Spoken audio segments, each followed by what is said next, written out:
Hi, my name is Marcus Barbosa, and I'm a student at Fullerton College.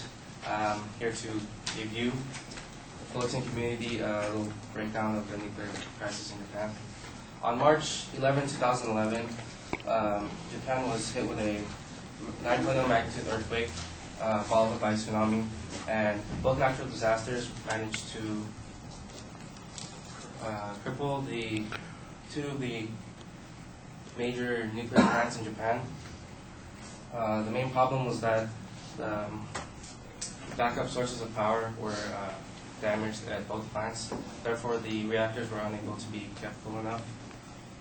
The first plant has actually been dealt with and is in complete control. But at the second plant, the first 4 nuclear reactors have been giving off a varying amount of radiation due to explosions in the first 3 and the fire in the 4th. This concerns you because if California's nuclear power plants were to be damaged due to a natural disaster or by any other means, the estimated death toll is currently in the millions due to our lack of safety precautions at the plants.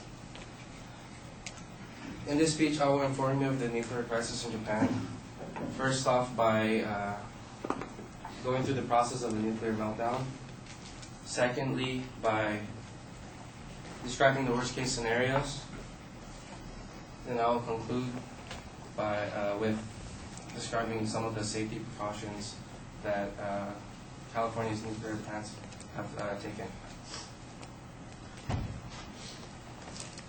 A nuclear meltdown basically refers to the complete melting of a plant's nuclear fuels. This may occur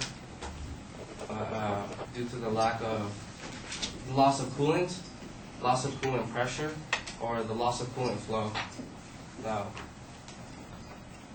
to prevent overheating, water is constantly circulated through the reactor with the help of electricity. When the cooling system fails, there is the rods, which are made out of a ceramic material, they actually begin to melt. Now, once they are melted, they seep out into the atmosphere and they release into the environment, which can potentially lead to it getting into our crops and our food and being consumed by the animals, which ultimately leads to us eating these and us consuming.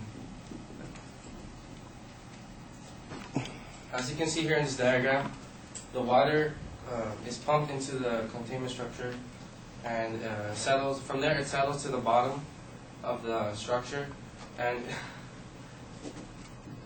it settles at the bottom of the fuel rods in order to cool them. The reported amount of radiation currently in Tokyo is 20 times above normal, but according to scientists in Fukushima, it is still not in the actual danger zone. However, a no-fly zone has been implied within the 18-mile radius of the plant.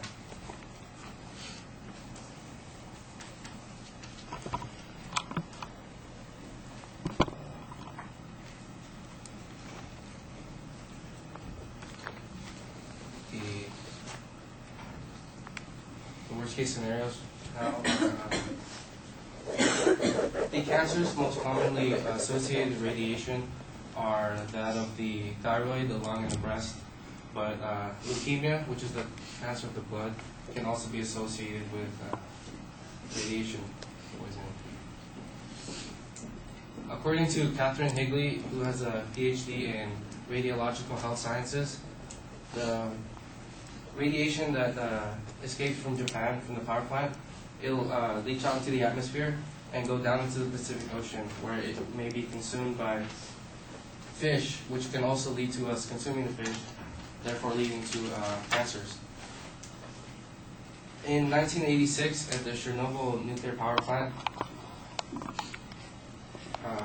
which is located in Ukraine, there was an explosion and a fire that caused a massive amount of radiation to be released into the air, which traveled from Western Russia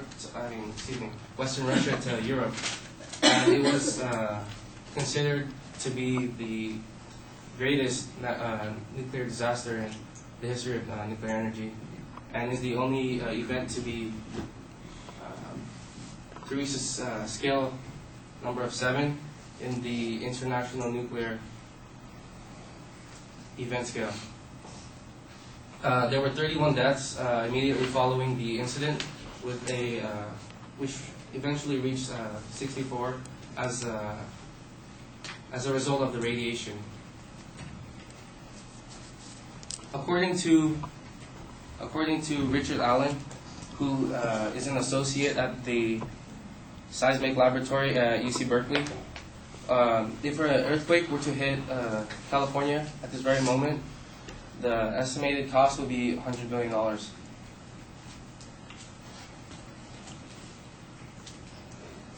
The nuclear power plants at San Onofre is said to be able to withstand, San Onofre, California, is said to be able to withstand up to a 7.0 magnitude earthquake, while the nuclear power plant at Diablo Canyon, California, is said to be able to withstand up to a 7.5 magnitude earthquake.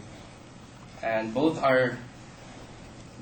claim to be able to withstand up to a 25-foot tsunami. The power plant in Diablo Canyon has intake pipes leading from the ocean up to the reactors, which enables the scientists to use the water to pump the water from the ocean up to the reactors and use that water to keep them cool. In case of any power outages, there are two storage pools of fresh water, which can hold 2.5 million gallons. They are located directly above the nuclear reactors. In case of any power outages, so the scientists can actually use that water to cool the reactors in case, while they try to back up the power. In this speech, I have discussed the nuclear situation in Japan by first going over the process of a nuclear meltdown, secondly by describing the worst-case scenarios of a nuclear meltdown, and I have concluded with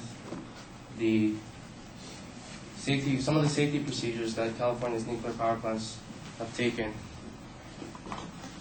Once again, this greatly concerns you because if California's power plants were to be damaged by a nuclear disaster or any other cause for that matter, the potential damage is 20 times greater than that of Fukushima. Thank you.